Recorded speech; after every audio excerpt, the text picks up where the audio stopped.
मुंबई एक ऐसा शहर है जहाँ लोग छोटा तो छोटा अपना कारोबार करके अपने परिवार का घर चलाते हैं।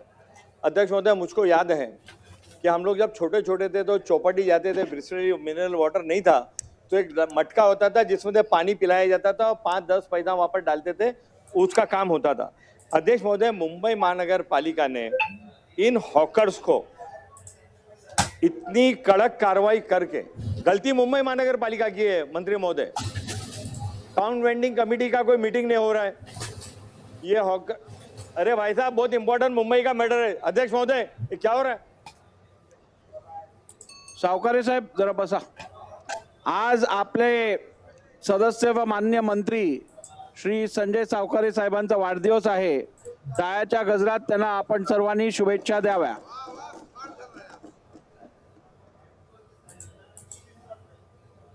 वाले फेरी वालों का जो प्रश्न आपके सामने मैंने इस लक्ष्यवेदी के माध्यम से लाया हूं। अध्यक्ष महोदय, मुंबई महानगर पालिका ने पिछले कई सालों से इसका सर्वे नहीं किया है। आप, मेरा पहला प्रश्न है कि आखिरी सर्वे फेरी वालों का मंत्री महोदय मुंबई महानगर पालिका ने कब किया था? पहला सवाल। दूसरा सवाल यह है कि टाउन वेंडिंग कमेटी जो बनाया गया है उसके अंदर इन हॉकर्स को रिहेबिलिट करना या उनको बसाने का जो काम है वो अभी तक क्यों नहीं हो रहा है? आज मुंबई जैसे शहर में क्या सब लोग मॉल में जाके खरीदी करेंगे? मैं आपकी बात से सहमत हूं कि अगर रेलवे ब्रिज है, फुट ओवर ब्रिज है, वहाँ पे हॉकर्स नहीं होना चाहिए, मगर जो हॉकिंग जोन अलाउड है वहाँ पे हॉकिंग जोन लिमिटेड उनको जगह दे करके, उनको पिच दे के क्यों नहीं होना चाहिए, वो मेरा दूसरा सवाल है।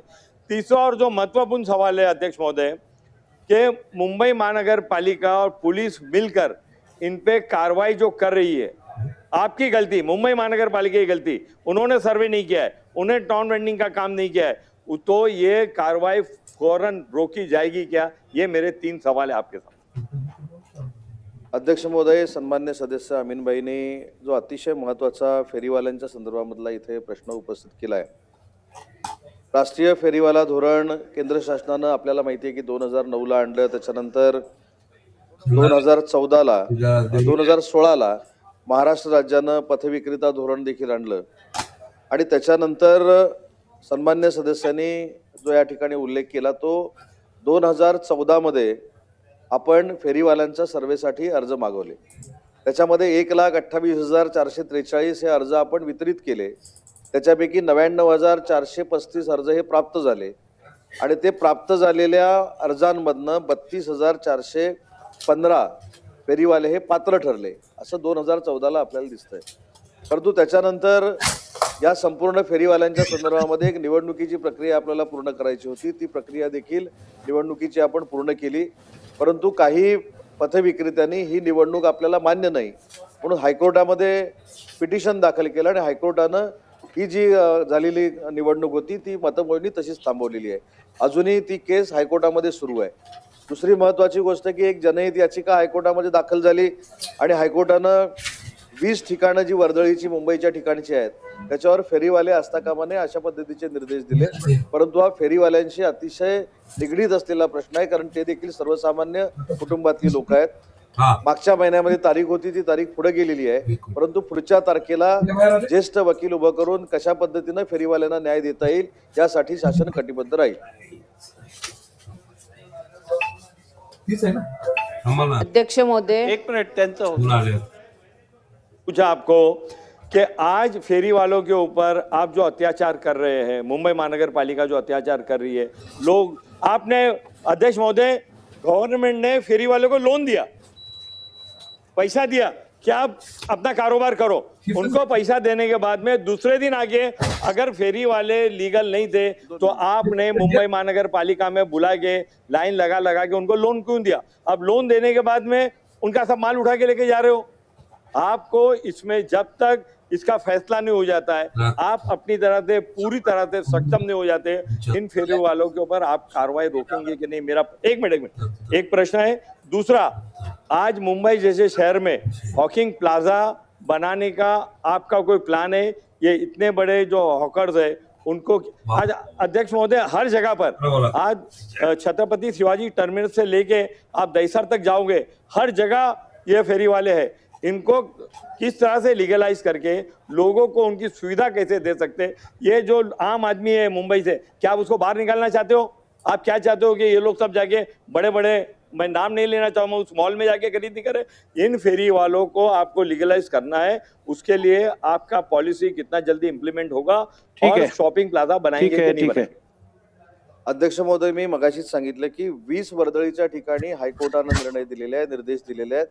ते वगळता अन्य ठिकाणी जर कुठे अशा पद्धतीची जबरदस्तीनं कारवाई होत असेल तर ती महानगरपालिकेला तातडीनं थांबवायला सांगण्यात येईल. परंतु हायकोर्टाने जे निर्णय दिलेले आहेत ते 20 वर्दळीचे जे भाग आहेत त्याच्यामध्ये देखील आपण हायकोर्टाला सांगतोय शासनामार्फत की या कशा पद्धतीनं आपण त्या ठिकाणी फेरीवाल्यांना ठीक आहे. बसवू शकतो. मंत्री महोदय, ह्याच्यात ना आता वाढूया नको, ह्याच्यात एकच आपण करून घ्या, सोपं सोल्युशन देतो आपण, संपूया विषय. ज्या 20 ठिकाणी हायकोर्टाने आपल्याला हटवायला सांगितलं असेल त्या 20 ठिकाणचे जे सर्वेड हॉकर्स आहेत त्यांना ऑल्टरनेट द्या तुम्ही तोपर्यंत.